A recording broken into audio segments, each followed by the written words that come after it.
Oh boy! There sure are so many things going on at the Miami Grand Prix this weekend that has nothing to do with the track itself because it's dull as ditch water. And the funny thing about that is because there isn't any water around, as we all know by those really fake-looking yachts.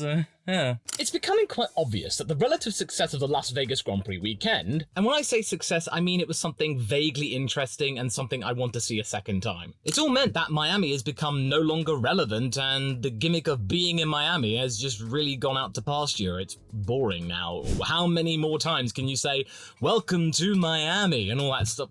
It's been done. Vegas has so much more going for it. The track itself fails to drum up inspiration. It's just a bunch of low-speed corners and the occasional high-speed one, and then the really, really long straight under the bridge. Ooh, a bridge. There's so many more things going on around the track. Many important meetings. A blue Ferrari, blue Carlos and blue Charles. And it being a sprint weekend, the weekend after we just had one. The spreading out of these sprints is just really bad. Then we've got upgrades up the wazoo and talks about sponsorships and contracts, with the MasterCard thing being a particularly juicy venture. You can't even rely on the tyres giving out or there being high tyre degradation. It's quite low, one of the lowest on the calendar.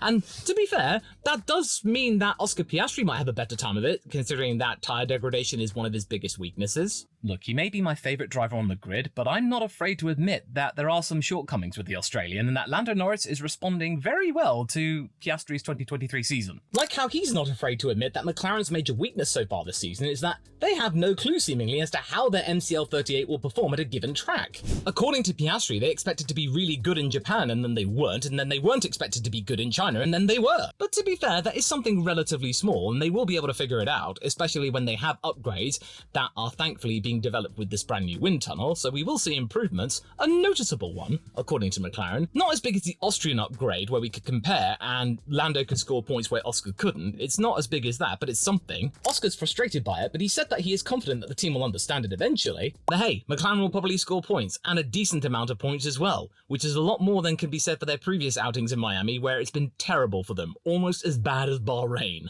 But this might mean that McLaren could be in contention for a podium with the likes of Norris, I reckon. Piastri might get into the top 5, depends on how good the Mercedes are, because they are bringing an upgrade package of their own. But they've said so themselves, the correlation between the wind tunnel and the track is not the best, and it hasn't been for the last couple of years in the ground effect era, so they're not even entirely sure whether these upgrades would even work. I mean, we might see Russell do well, we might see Hamilton do well, so long as he doesn't change the setup between the sprint and the race if it turns out to be a good one. But all this means that despite the blue Ferrari, it might mean they will be challenged somewhat. But that is until they respond with their own upgrades come Imola, since bringing upgrades to the sprints isn't always wise unless you know exactly what these can bring to the table. But there is something else being challenged other than Ferrari and red paint. Enter Max Verstappen's negotiations with Mercedes again! Oh, it's not gonna stop, is it? Reports are coming in thick and fast that Toto Wolff and his team will sit down with Verstappen's camp over the course of the weekend and will offer the Dutchman quite a compelling offer. One that the Mercedes board was seemingly not prepared to give to Lewis, but will to Max. If these reports are accurate, Max will not come cheap. Reportedly, it's $160 million the offer. A year. Sure, that's including bonuses, but 160... Woo! It might be even bigger than Lewis Hamilton's deal. It's not quite known how long the deal would be, but another sweetener that could be involved to get Max to bite is that Toto's more than happy to include supposedly Helmut Marko in the deal. Marko's position in Red Bull being pivotal in Verstappen's continued involvement with the team. And you know what? I'm now starting to see the logic behind this decision. Sure, the Mercedes car is not the most competitive car. It's not the fastest, not by a long shot. But now we're getting more and more details about what might be included in a package deal for Max Verstappen. It's starting to make more sense and why I think Max could at least listen to Toto. He may not accept it right away, but at least he might be prepared to listen. For starters, Helmut Marko was close to Niki Lauda, considering him a great rival and a constant companion. So perhaps that insight into Niki's character is something that Toto sees some value in. Since it's quite clear to see that Toto misses Niki deeply, his presence is still apparent within the Mercedes group. There's always a red star on the car, and Niki Lauda's cap is always hung up amongst all of the other headphones in the garage every single race. Having a slight connection to Niki, with Helmut Marko being there, even though he is quite outspoken, might be something that Wolff might be able to sort of pass and control, because Lauda himself was incredibly outspoken. It's something that Max values, and Mercedes are willing, seemingly, to respond to Ferrari's John Elkann's courting of their former star and giving him everything that he wants. And when you couple in all of the rumours and talks about Adrian Newey leaving Red Bull, I mean, even the Formula One website itself is talking about it, so there's got to be something to it. It means that we might be seeing the beginning of the splintering of the Red Bull organisation, as Christian Horner is desperately clinging on to power. All the people under him are starting to leave, looking for the exit. And another thing that Mercedes might have an advantage with concerns the 2026 regulations, and establishing an increased need for a great power unit combination of engine and battery, with Mercedes supposedly being able to regain some momentum with their very competitive package. I mean, it's what gave them dominance in 2014, and I'm pretty sure that if Toto talked to Max just right when it comes to engine power, and now that aerodynamics are a little bit of a concerning factor for Verstappen, this might be enough. If it's got enough grunt, that engine, and the aerodynamics are good enough, then maybe Max might bite. Sure, Red Bull's giving him the success right now, but 2026 can easily change the pecking order, and maybe Mercedes might come out on top, because if supposedly they are correct, the engine will be stonkingly good. Granted, the reality is plain for all concerned that the current Mercedes car is not a front-running one, and there's no guarantee that the 2026 Mercedes W17 would be a game changer. That uncertainty will be critical in negotiations, but Toto has really got to appeal to Max's desire to race, liking a challenge, wanting to get away from any uncertainty and angst when it comes to internal politics. Sure, there might be a little bit of that in Mercedes, but nowhere near as much. And if the Mercedes board can get through to Verstappen saying, oh, you won't find any drama here, then I think it might be realistic that we might actually see this being a compelling deal. But Max doesn't have to take it. He can do what he wants. It's just a matter of whether he's willing to stomach the fact that in 2025, if he takes this deal, he will not have a competitive car. He will not be getting a 5th title. Wait, Law, why are you talking about this? This is supposed to be a Miami preview video.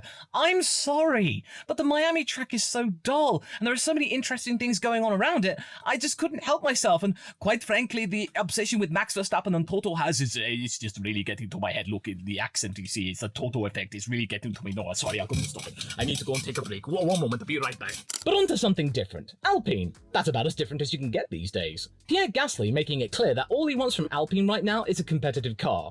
That's it. For him, it's basically the reason why he went to Alpine, aside it being a French team, and hey, he's French, so, match made in heaven, supposedly. But no, he saw the A522 of 2022, and the A521. They were able to get podiums, they were quite competitive, they were the 4th best team for a while, and it gave Esteban Ocon, his current teammate, a win. So therefore, it looked not too shabby. It certainly looked a lot better than the 2022 AlphaTauri. Now the honeymoon period between Alpine and Gasly, I think it's gone, but I think Gasly will remain loyal. The language that both he and Esteban are exhibiting is quite clear to see. That sure, both drivers are struggling right now, and Alpine are easily the slowest team, but they are quickly improving. Supposedly, they have managed to drop about 4 kilos in weight from their currently really heavy car, which is about a 1/10.5 in of itself just from weight reduction. But from what you can tell with all of the rumblings regarding Esteban, he's looking for employment elsewhere. He's being tied to Audi, supposedly. If Carlos doesn't pull his finger out and sign on the dotted line, I could easily see that because of his current dithering.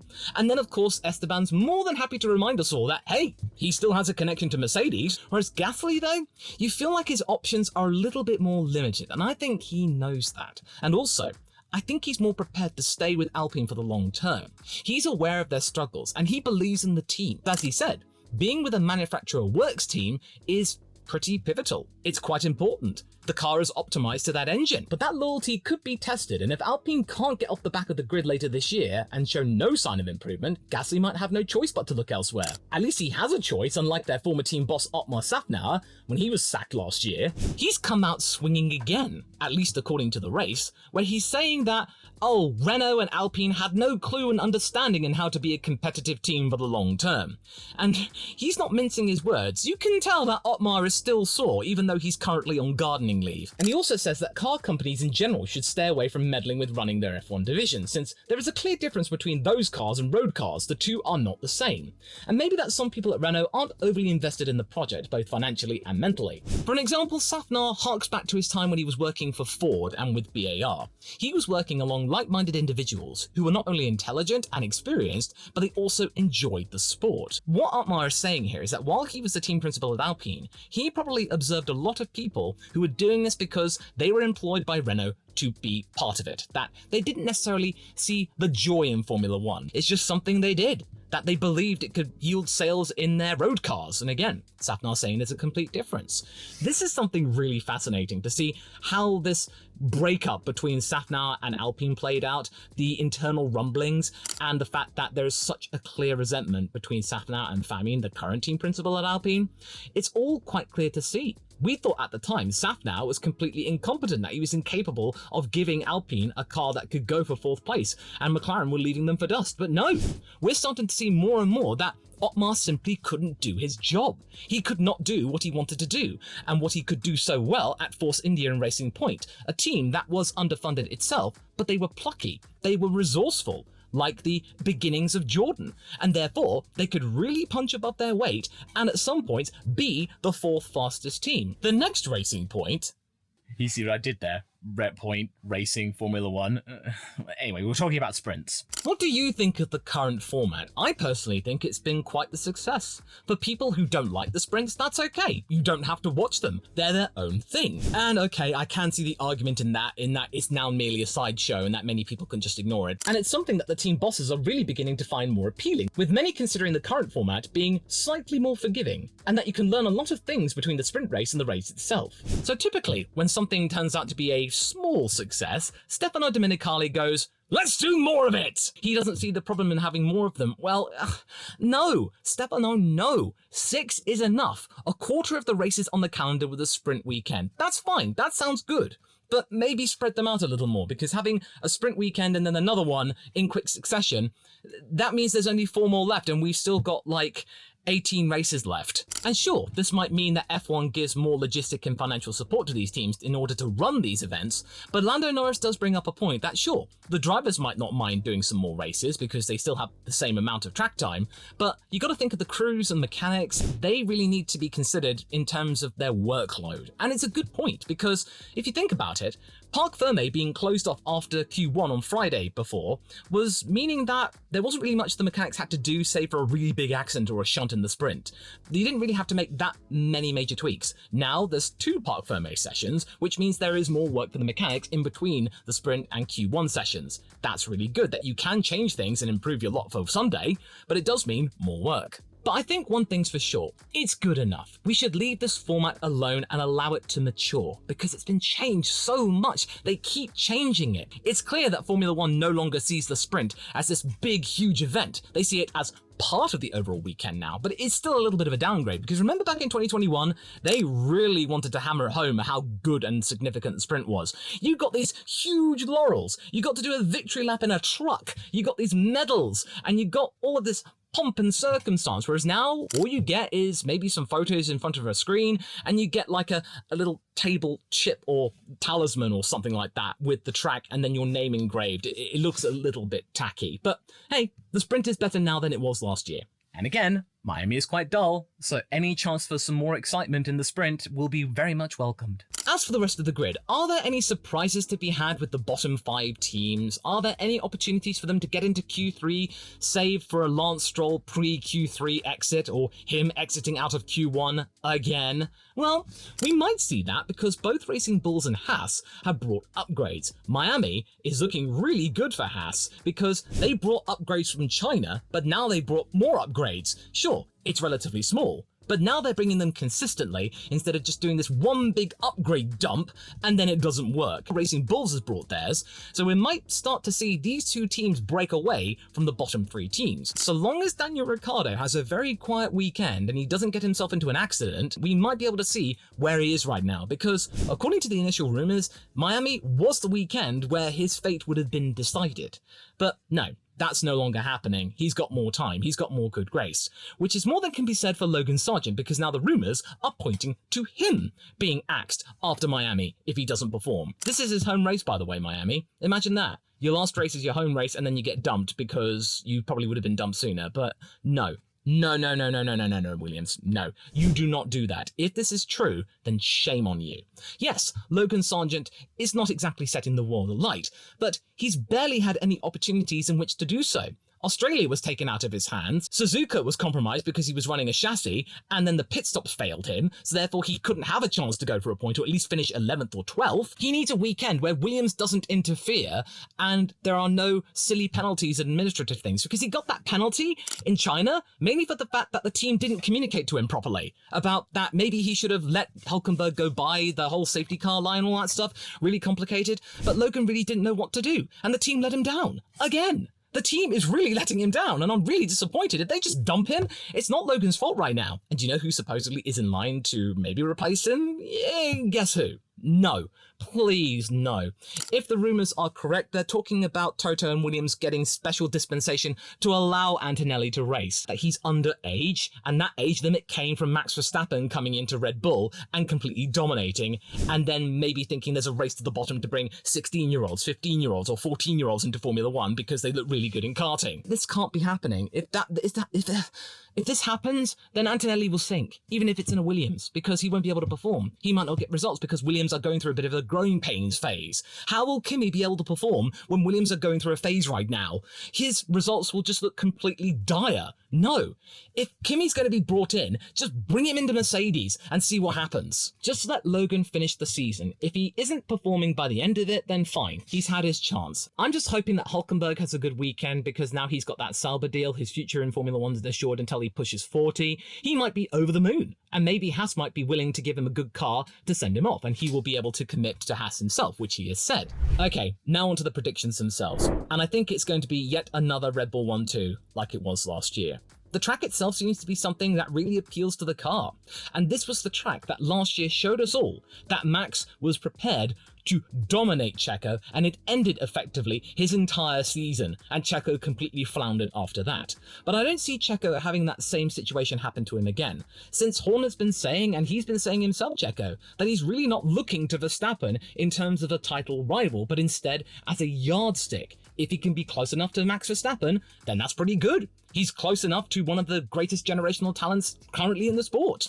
That's still something to be pleased about and proud of. But when it comes to the third place position, I think because of these upgrades, Ferrari might not get a look in. They are saving their upgrades for the following race, which is perfectly reasonable. But in the here and now, in Miami, I don't think the blue Ferrari will be on the podium, and instead it will be Lando Norris in third place. He showed us all in China, and he showed himself that he is stronger than he thinks, and that Lando Prime could be here. And we might see this again in Miami with this brand new upgrade, which is supposedly meant to fix a lot of the problems that the MCL38 currently has. They may be small, but they are there. And I think Lando might flourish, especially after getting second place in China, which he had no clue that he would even be thinking of. That is something to really think about.